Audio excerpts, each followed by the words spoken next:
Eid ul Fitr. Muslims celebrate Eid ul Fitr after the holy month of Ramadan. Eid ul Fitr is the first day of Islamic month Shawwal. Eid ul Fitr is widely celebrated across the world by Muslims with great zeal.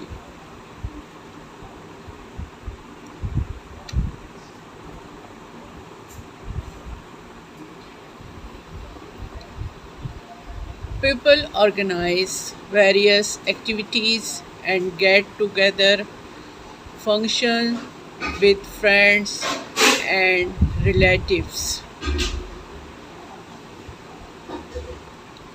On Eid, everyone wear new clothes.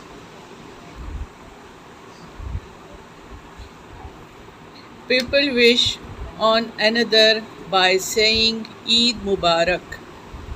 People make delicious dishes at home. It is a festival of love. It is a day of happiness. It is a festival which gives